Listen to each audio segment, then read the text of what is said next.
लोकरंग कार्यक्रम के तमाम सुनने वालों को अरुण पांडे का नमस्कार। श्रोताओं, आपको आज के दिन की बहुत सारी शुभकामनाएं।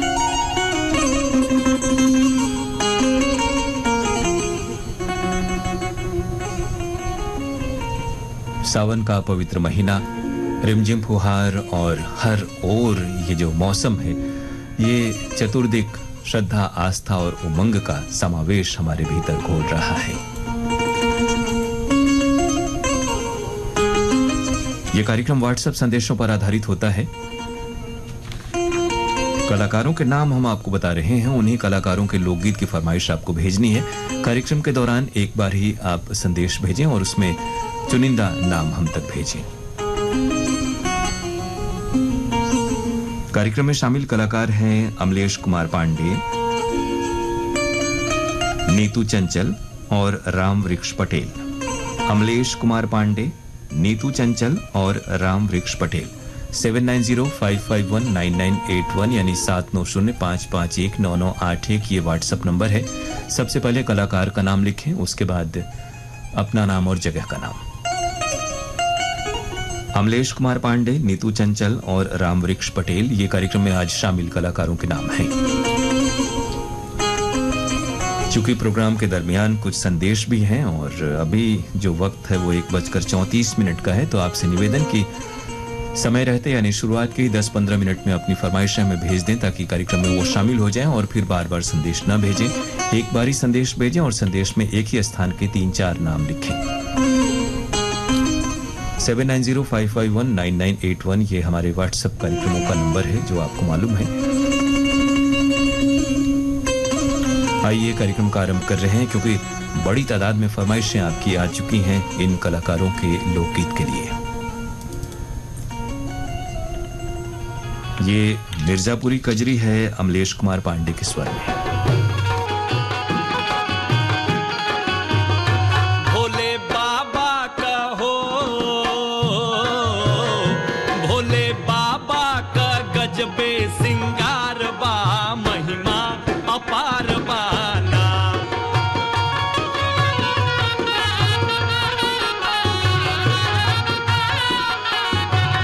सिंगार बाना, सिंगार बाना का गजबे सिंगार बा, महिमा अपार बाना।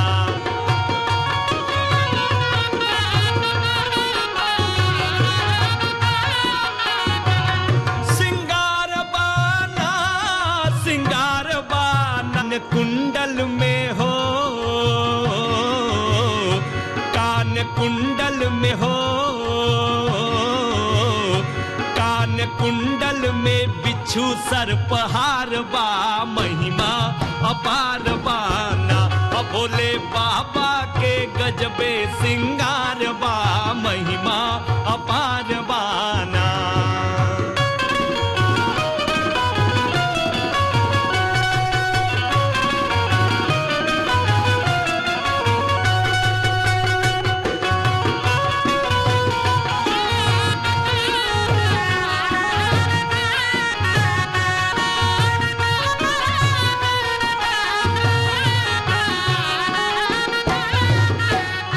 बैठे नंदी पर महेश गौरा कार्तिक गणेश। बैठे नंदी पर महेश गौरा कार्तिक गणेश, गौरा कार्तिक गणेश, गौरा कार्तिक गणेश, गौरा कार्तिक गणेश, गौरा कार्तिक गणेश। हाँ बड़ा सुंदर हो, बड़ा सुंदर भोला के परिवार बा, महिमा अपार बाना। भोले बाबा के गजबे सिंगार बा, महिमा अपार बाना।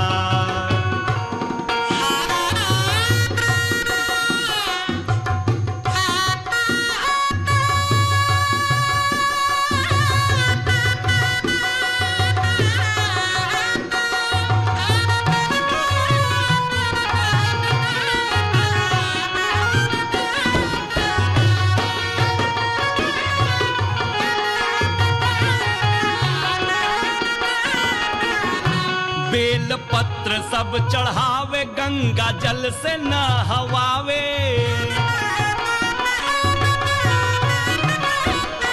बेल पत्र सब चढ़ावे गंगा जल से नहवावे गंगा जल से नहवावे गंगा जल से नहवावे बेल पत्र सब चढ़ावे गंगा जल से नहवावे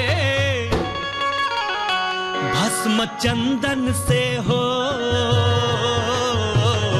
भस्म चंदन से होत सिंगार बा महिमा अपार बाना भोले बाबा के गजबे सिंगार बा महिमा अपार बाना। मिर्जापुरी कजरी आप सुन रहे थे अमलेश कुमार पांडे के स्वर में और फरमाइशें आप सबकी आई हैं। अस्तुपुरा मऊ से मजहर अली अंसारी, रजिया बेगम अंसारी, मोहम्मद सादिक अंसारी, बहादुरगंज गाजीपुर से आजाद अली अरमर, रिजवाना परवीन और अब्दुल्ला आजाद।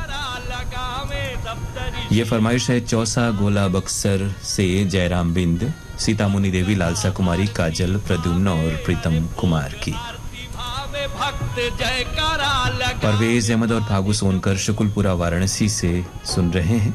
ग्राम भट्टी सकलडीहा चंदौली से हैं इमरती यादव। प्रकाश वर्मा, प्रिंस वर्मा, निखिल वर्मा की फरमाइश छत्तीसगढ़ पलारी से आई है।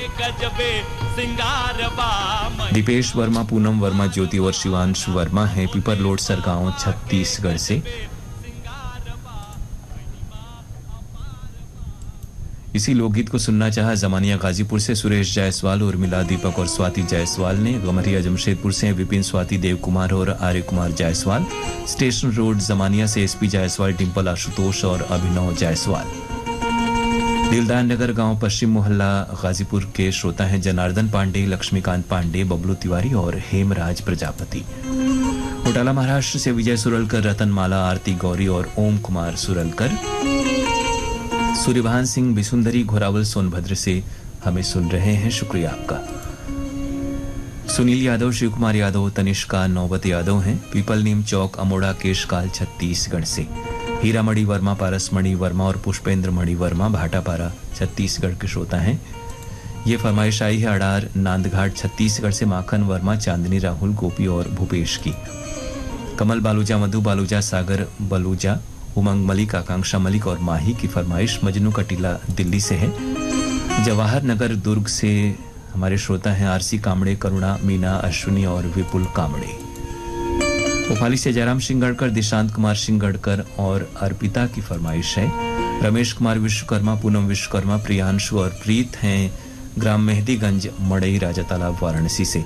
स्टेशन रोड देवकली, केराकत, जौनपुर से भोलानाथ यादव, डॉक्टर राजेश यादव और कमलेश प्रजापति।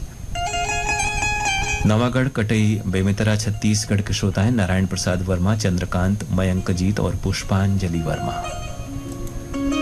हरजिंदर छिंदा, जसवीर जस्सी, सीता और गीता की फरमाइश गांव नथाना पंजाब से आई। ऑरेंज सिटी वरुण महाराष्ट्र से हैं मुकेश कासलेकर। ये फरमाइश है इफ्तिखार अहमद, मोहम्मद कैफ, मोहम्मद सैफ की नई बाजार चंदौली से आई हुई। ताज मोहम्मद अंसारी, गुलाम साबिर राही, मेहराज जहां हैं आजाद नगर लक्सर हरिद्वार के श्रोता।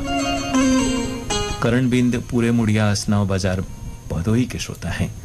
गमरिया जमशेदपुर से रोहन और आर्य जायसवाल, बबरी बाजार चंदौली से विजय और सरोज जायसवाल, रामनगर कदमा जमशेदपुर से हेमू राहू और देवंती जायसवाल, चकिया बाजार चंदौली से सुंदर और सुमन जायसवाल। चुनिए LIC की जीवन लाभ, एक लिमिटेड प्रीमियम एंडाउमेंट प्लान जिसमें आपका प्रीमियम रुकेगा पर बेनिफिट्स नहीं। LIC हर पल आपके साथ। उपभोक्ताओं तक पहुंचने का सुलभ और सस्ता माध्यम है आकाशवाणी। आकाशवाणी के विभिन्न केंद्रों से कीजिए अपने उत्पादों और सेवाओं का प्रचार विज्ञापनों के माध्यम से। लोकल और राष्ट्रीय स्तर पर कीजिए अपने बिजनेस का विस्तार, क्योंकि आकाशवाणी में विज्ञापन बुकिंग हुई बहुत ही आसान। अब घर, दफ्तर या दुकान पर बैठे बैठे आप कर सकते हैं विज्ञापनों की बुकिंग। डायल कीजिए 054-222-7658। नंबर एक बार फिर नोट करें 054-222-7658।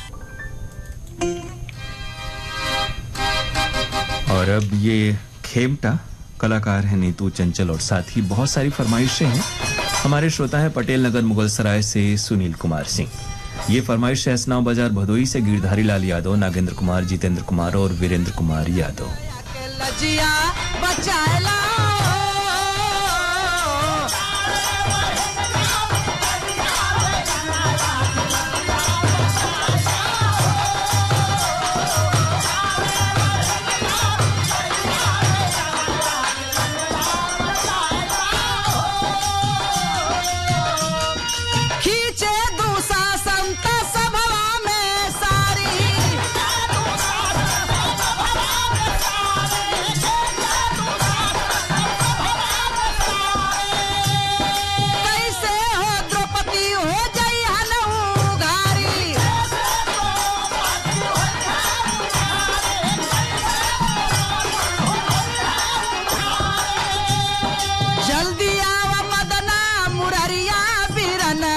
लजिया बचाएला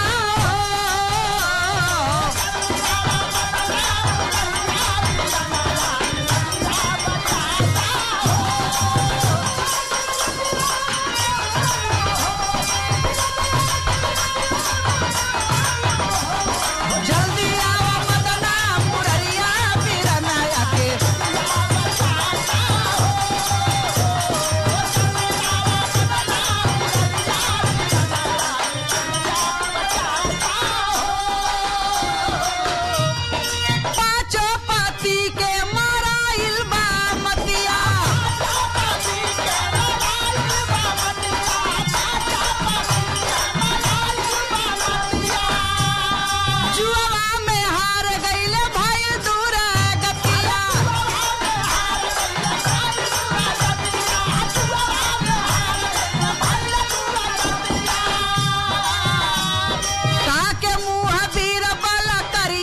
बिरनया के लजिया बचाएला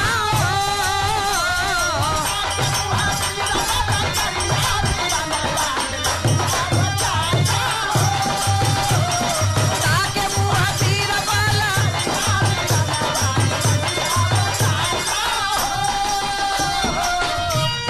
जांग पर बिठाई पापी नंगी बादनिया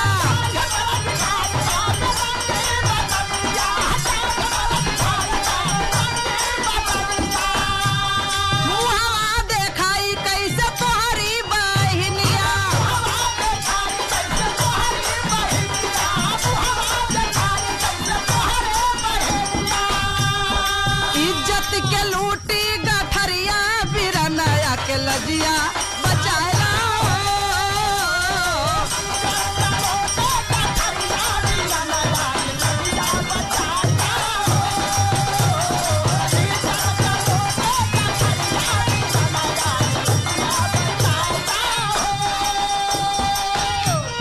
प्रभु जी बढ़ावन लागे तब हो सारी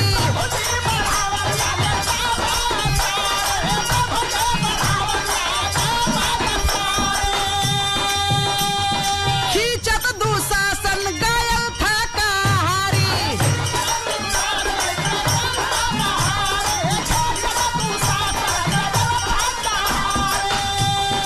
लीला दिखाए लीला धरिया बिरनया के लजिया बचाएला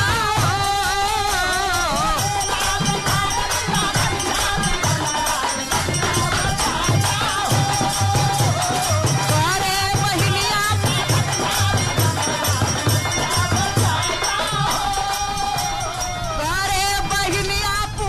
खेमटा आप सुन रहे थे नीतू चंचल और साथियों की आवाजों में। फरमाइशें और भी बहुत सी हैं श्रोता हमारे पास। आप हैं असनाव बाजार भदोई से गिरधारी लाल यादव, नागेंद्र कुमार, जितेंद्र कुमार और वीरेंद्र कुमार यादव।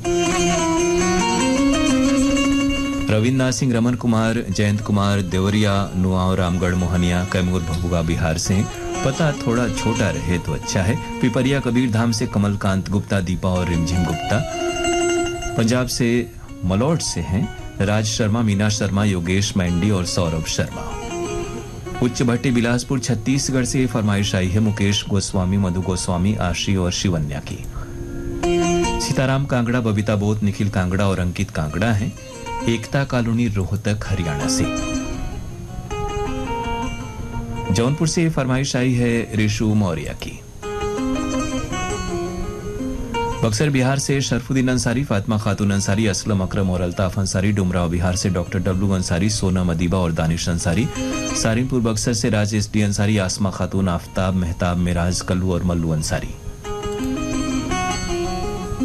हिमांशु अग्रहरी और परिवार के बाकी सदस्य हैं उमरपुर जौनपुर से। बड़ा गणेश लोहटिया वाराणसी से ये फरमाइश आई है वेदिका रानी, बच्चन जी, डॉक्टर संतोष कुमार यादव, सुमन देवी, प्रमोद, रेणु, शानू और पूजा की। नाम पूरे लिखा करें और संबोधन न लिखें। बलकरण वर्मा, अंजनी ज्योति वर्मा, रेखा और धनेश्वरी वर्मा हैं बठेना पाटन दुर्ग छत्तीसगढ़ से। ग्रामधारा मिर्जापुर से हैं इस्माइल, अफसाना, डुग्गू बिलाल। ये फरमाइश है लोको कॉलोनी लोहारू हरियाणा से बिल्लू सिंह, लक्ष्मी देवी, सुरेंद्र कुमार, बरखा, योगेंद्र कुमार, नरेंद्र कुमार और उनके दोस्तों की। एक बार ही संदेश भेजें, ये बार बार भेजने से थोड़ी सी संभावना और पीछे होती जाती है। धनौरी तेलीवाला से हैं निसार सलमानी, नौशाद सलमानी, बेबी आलिया और अयान बाबू। सुरेंद्र पाठक पटखौली जौनपुर के श्रोता हैं। जलालाबाद वेस्ट से सुरेश गगनेजा, पूनम गगनेजा, विशाल, प्रिया, दिशानी और निमिता हुजा। संजय ढींगिया, नमन ढींगिया, कमल साहनी है गांव चोहलदा बागपत से। दादरी गेट भिवानी से हमें सुन रहे हैं कृष्ण मेहरा, कोमल, किरण, कपिल और कुणाल मेहरा। ये फरमाइश आई गिर्रा पलारी से वीरेंद्र साहू और आशीष साहू की। भागवत वर्मा, शांति देवी, लीलावती हैं दतरेंगी से।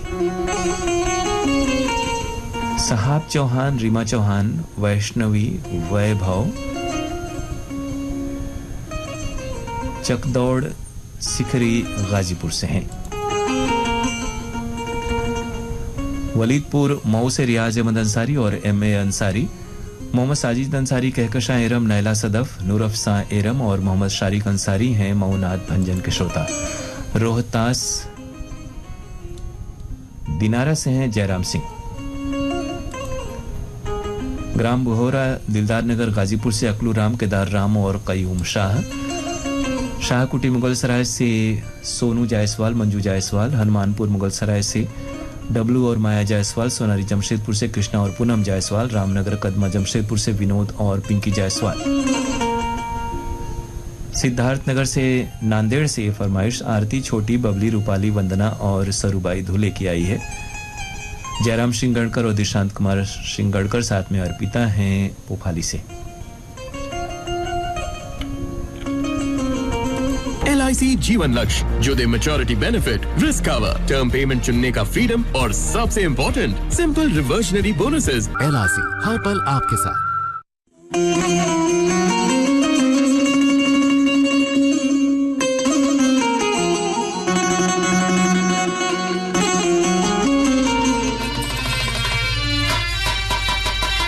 और अब आज के प्रोग्राम की आखिरी पेशकश, ये देशभक्ति लोकगीत बहुत सारे श्रोताओं की फरमाइश पर। कलाकार है राम वृक्ष पटेल और उनके साथी।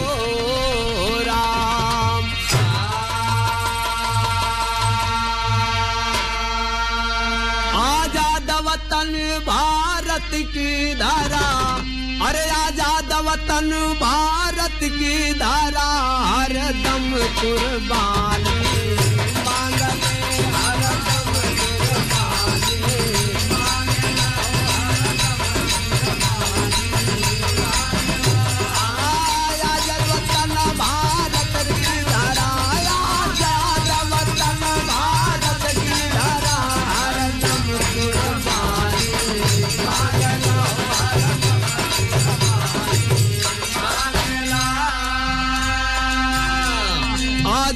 वतन भारत की धारा, हर दम कुर्बानी मांग ले। अरे बुढ़ों से अनुभव ज्ञान सबक, बुढ़ों से अनुभव ज्ञान सबक, जवानों से जवानी मांग लो, जवानों से जवानी।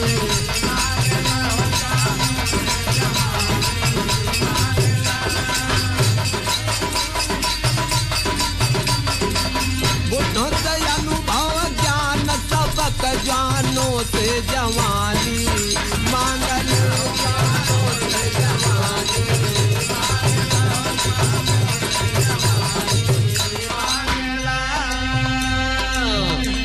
दिन दिनकर से किरण, किरणों से तेज, हिमगिर से ऊंचाई मांग ले, मांगे गहराई सागर से, मांगे गहराई सागर से, मेघों से सिंचाई मांगते मेघों से सिंचाई।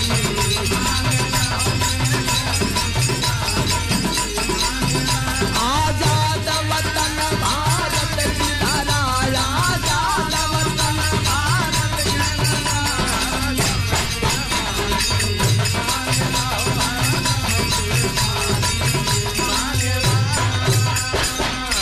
आजाद वतन भारत की धरा, हर दम कुर्बानी मांगेला। अरे बुढ़ों से अनुभव ज्ञान, सबक जानों से जवानी मांगेला। इस देशभक्ति लोकगीत के लिए फरमाइशें आई हैं आप सबकी। पढ़िया अशोक विहार कॉलोनी फेज 2 के हमारे श्रोता हैं अनिल गुप्ता गोंड, रमा गुप्ता गोंड, अंकुश गुप्ता गोंड और पूजा गुप्ता गोंड। सावतपुर छत्तीसगढ़ से हैं ऋषि सेन, रितेश सेन और हर्ष कुमार सेन। ये फरमाइश है भोलानाथ प्रजापति, दीनानाथ प्रजापति और दिशा प्रजापति की, फत्तूपुर गौरी शंकर जौनपुर से आई हुई। संतोष कुमार राव, आरती राव और बेलाबाई सिंह हैं उमरिया मध्य प्रदेश से। बागरी मोहल्ला रटलाई झालावाड़ राजस्थान से हैं नैना, सत्यनारायण, कपिल, शोभा और फुंदीबाई बागरी। हर्षिता, रामेश्वर, परमेश्वर, मीनाक्षी और मनोहर बाई बागरी और प्रभुलाल बागरी हैं लाल माता सुदामा नगर रटलाई झालावाड़ राजस्थान से।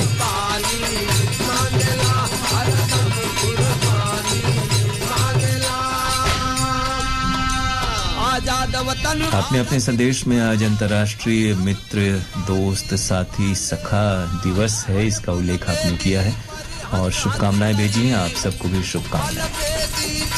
रतिना त्रिपाठी, राखी, आर्या, ऐन्द्री, ओमना, सारंग, शिवांग, रोली, अदिति और उनकी माता जी हैं निर्मला त्रिपाठी, कोटवा, कपिलधारा, सराय मोहना वाराणसी से। गणेशपुर, शिवपुर, वाराणसी के श्रोता हैं संतोष कुमार, अशोक कुमार और मनोज कुमार। रिंगनी छत्तीसगढ़ से दिनेश वर्मा और करुणा वर्मा।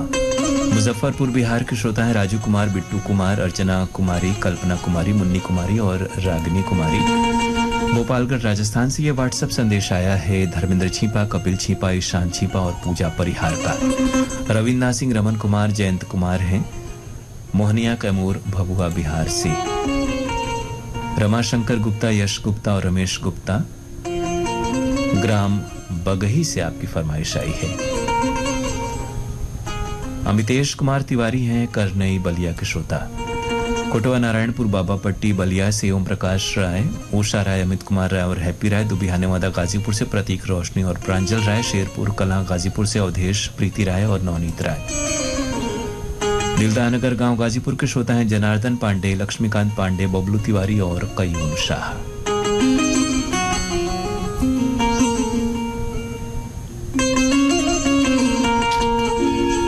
श्रोताओं, ये था आज का कार्यक्रम लोकरंग और अब ये प्रोग्राम समाप्त करने के अपने दोस्त अरुण पांडे को इजाजत दीजिए। नमस्कार।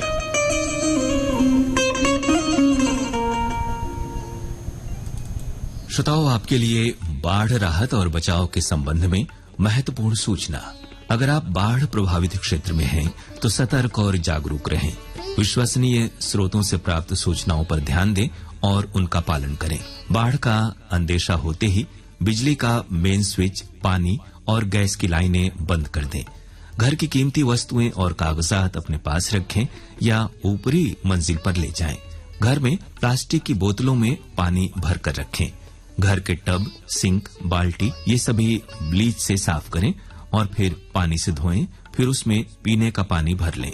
खुले या लॉन या बगीचे के सामान घर में ले आएं या कस के किसी पेड़ या इमारत से बांध कर रखें। अपने पड़ोसियों के साथ मिलकर घर की बाहरी दीवारों के चारों ओर बालू की बोरियां लगाएं। संबंधित विभागों के अधिकारियों की सूचना के लिए रेडियो सुनते रहें। बाढ़ के दौरान बहते पानी में पैदल न चलें। 6 इंच यानी आधा फुट पानी में भी आप गिरकर बह सकते हैं।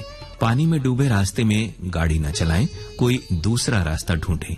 1 फुट पानी में आप गाड़ी पर नियंत्रण खो सकते हैं। बाढ़ के पानी में अगर आपकी गाड़ी रुक जाए तो तुरंत गाड़ी छोड़कर ऊंचे इलाके की ओर जाएं। गिरे हुए बिजली के तार से बहुत सावधान रहें। अगर ये पानी में गिर जाएं तो उससे दूर सूखी जगह जाएं और बिजली विभाग को तुरंत सूचित करें।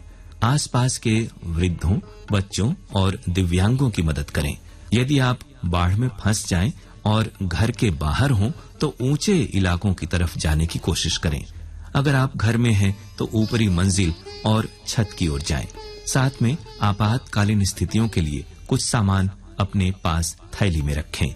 सूखे कपड़े भी रखें। राहत सहायता का इंतजार करें। तैर कर भागने की कोशिश न करें। किसी भी आपात स्थिति में सहायता के लिए एनडीआरएफ के वाराणसी कंट्रोल रूम से संपर्क करें। मोबाइल नंबर है 800-493-1410 यानी 800-493-1410। हम आकाशवाणी वाराणसी एफएम से बोल रहे हैं।